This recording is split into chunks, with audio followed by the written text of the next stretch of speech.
As Norman Osborn readies for his final reckoning with the Queen Goblin and his own personal sins, will he be dragged kicking and screaming back into the darkness, or will a little help from Spider-Man make all the difference? Well, let's hop into the pages of Gold Goblin issue number 5, the grand finale to this Christopher Cantwell series, and find out together, shall we? Alrighty then, so as we rejoin the comic, we pick up exactly where the last issue had left off. Norman was ambushed in his car following Jack-o'-lantern's funeral. The Queen Goblin has returned to exact her pound of flesh and return all of Norman's sins back to him at any cost. In a nice bit of writing, Cantwell actually reminds me of something that I had forgotten, and that is that Norman and Kafka had actually worked together at Ravencroft Asylum back when he was ever so briefly the warden there. This means that Norman is extra horrified to imagine such a meek, simple woman like Kafka so twisted and turned monstrous just by the simple addition of his own sins. Is he really that bad? Short answer, Norman, yes. Yes, you are. Norman is forced to flee through the streets and eventually underground into the sewers. In his eternal monologue, Norman Osborn says maybe this is where he always belonged, around the refuse of humanity. Why this particular dark and dank sewer? Well, apparently this sewer runs directly under Ravencroft Asylum and also plays home to one of Norman's very many Green Goblin safe houses. For a minute there, he really thinks long and hard about putting on the costume once again and arming himself with the pumpkin bombs, if only to defend himself. But at the same time, deep down in his heart of hearts, he knows that if he puts that costume on in anger, there's a good chance he'll never take it off again. And that maybe this is all cosmically some sort of test of his personal character to make sure that he wouldn't relapse or backslide. Still though, with no weapons and armor, he's sadly a very sitting duck for the likes of Queen Goblin, who manages to ring his bell and try and reunite him with his sins via her goblin gaze. A power that now seemingly works totally different than it did in the Beyond story where Queen Goblin was introduced, but you know what, hey, don't think about it, it's the finale. It's here Norman actually does something pretty impressive, turning the tide on his attacker not with actions, but with words. Norman manages to create some sort of feedback loop with Kafka, saying that yes, these sins that are burning you from the inside out are indeed mine, but you know what, they're yours too. And for the first time ever, as you look at me, I'm sin-free. Doing this actually has a very unforeseen side effect, and that is Queen Goblin can actually see the Gwen ghost who has been tormenting Norman since the book started.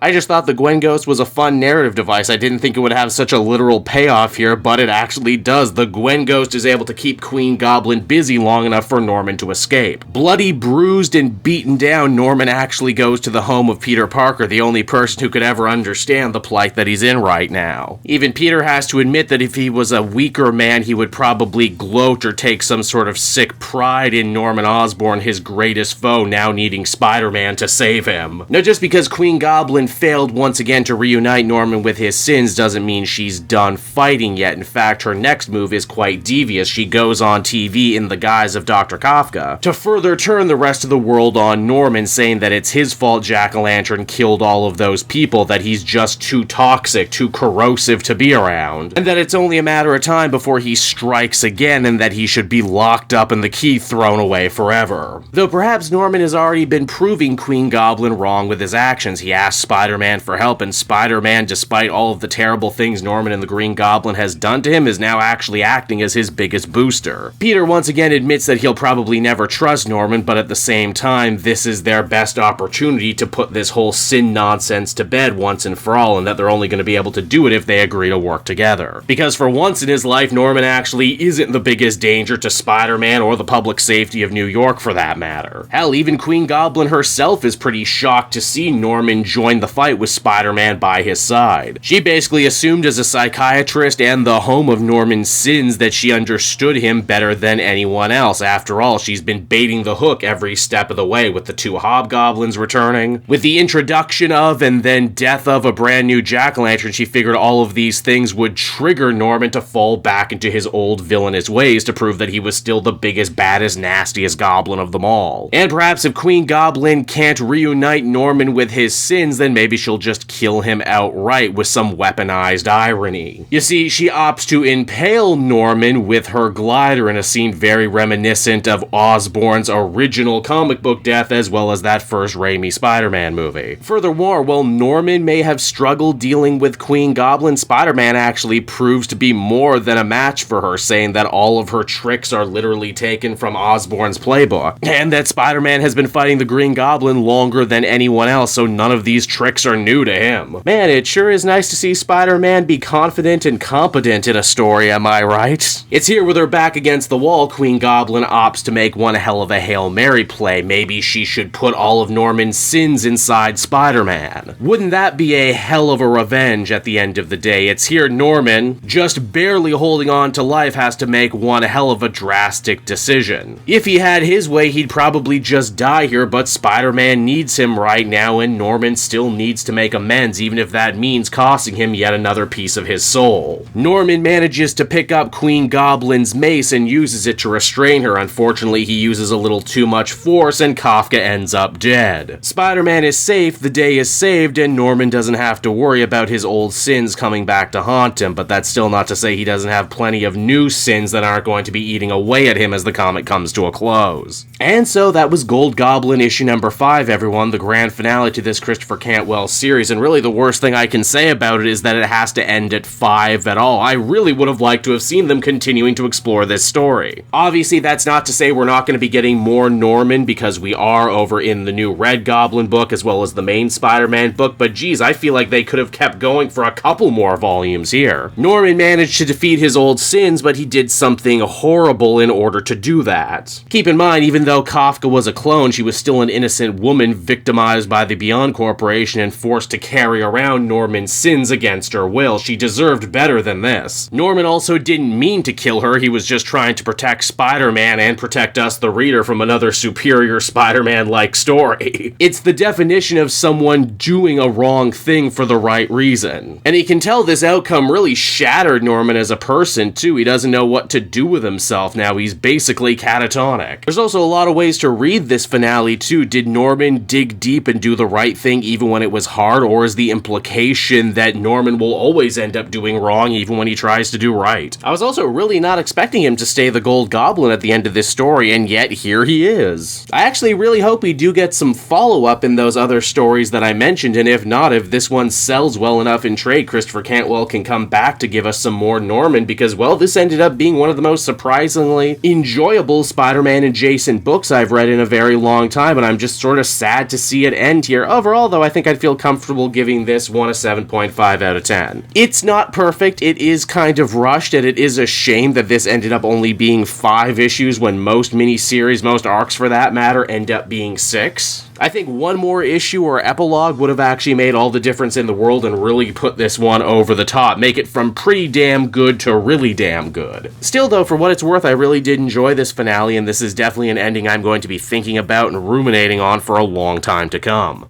Hey there everyone, Cape Joel again, and I want to thank you so much for watching to the end of the video. As always, if you liked what you see, be sure to like, subscribe, comment. It really helps drive engagement and helps me out too. Also, if you are a patron, which you can become for as little as $1 a month, you will get exclusive content that no one else can ever see, and you'll get to see the Comic Multiverse podcast before anyone else too. You can check out all this and more down in the description. And until next time everyone, this has been Cape Joel, and I'll see you all next time. Cheers.